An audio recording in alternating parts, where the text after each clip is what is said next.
There we go. Fernando Pimentel for the Fight Guys here with special guest Oscar De La Hoya. We have just got done with the Canelo versus Chavez undercard media workout. Oscar obviously graced everybody with your presence. You were able to speak with everybody in the media. Just how excited are you for the fight being so close coming up? You know what? I haven't been this excited for a fight in a while. Probably since the last Canelo fight. So I'm really excited. Can't argue with that. It's gonna be fun to watch. You know, two Mexicans in one ring on Cinco de Mayo weekend. I mean, it's gonna be a civil war. Yeah, right. Well, I was just gonna touch on that. Where does this rank as far as all-time Mexican against Mexican mega fight? This has to be the biggest. It really does, because I mean, you take a look at Chavez versus Salache Martinez, which was at the Empire Auditorium. I mean, that was an exciting, amazing fight, but Chavez and Martinez weren't as popular as Canelo and Chavez are today. It's like Marcos Antonio Barrera versus Morales. Yeah. That was a great fight, and it was a big, but they weren't as popular as Canelo and Chavez are like everywhere. So this has to be probably the biggest in Mexican boxing history. Is this close in rivaling your fight with Chavez? I know you're Mexican American, so it wasn't really that much. Right. But does this rival that fight? Is at the magnitude? It does. It's up there. I mean, look, it's sold out. Pay-per-views, we had to open up 6 more locations. It's going to be crazy.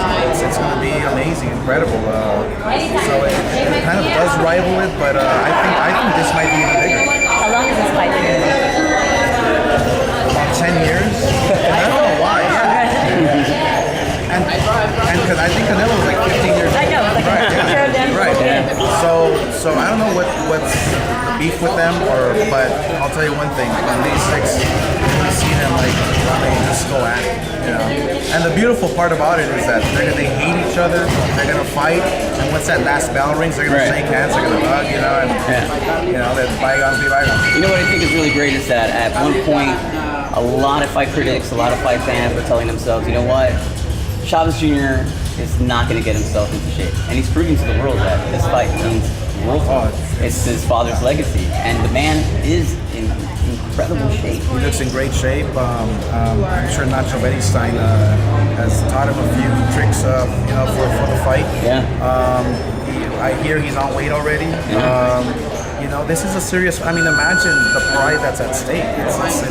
Or imagine the loser having to go back, you know, to Mexico and you know and face the fans. You know, it's like there's a lot of pressure on these guys, but you know, the ones who will win will be the fans. We're gonna see a great fight. No, yeah, we saw on Real Sports with Brian Gumble on HBO. The fight's really split 50-50. Yeah, it is. You know, I'm hearing that in Mexico you're gonna have maybe 3/4 of the country watching this fight. Yeah. It's gonna be ridiculous. Yeah. Obviously, most pay-per-views are main event heavy, but actually, Golden Boy has a very stacked card coming into the 5th and the 6th. The 5th, you have Gamboa fighting, you have Abraham Lopez, you have Oscar Negrete on it. The pay-per-view portion for Canelo Chavez is David Lemieux versus Marco Reyes, Lucas Matisse versus Emmanuel Taylor, and one of the fights I'm waiting for actually is Manuel Tino Avila versus Jojo Diaz, and that opens the card. So just talk to us about how you guys prepared this pay-per-view and stacked it to where you're not only showcasing your cash cow, but you're showcasing your talent. I like the way you say cash cow. Hey, he is the man right now. Everybody in boxing knows it. I wish I had a cash cow. Sounds awesome. You know, it's a stack card. I mean, it's a fun card to watch. You want to get there early. You know, it's like JoJo and Dino.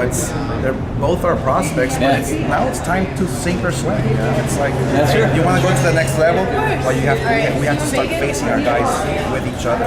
That's how you create champions. That's how you create stars.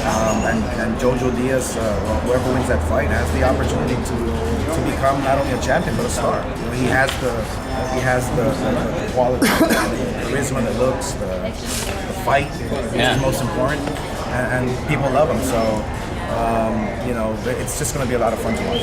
Last question from everybody for Oscar. Just prediction. you had to give a prediction, how does it end? I think it's gonna be a brutal fight. I think it's gonna be like one of those give and take, back and forth. I'm gonna go with, I don't know, I have to go with Canelo like in 10 rounds. I have to think about that. Oscar, expect that fight credential, Dominic. Thank you, sir. Thank you, Oscar. Well, we would like to thank Oscar for his time. Obviously, this pay-per-view is going to be huge, not only in Mexico, but in America and worldwide. Please tune in.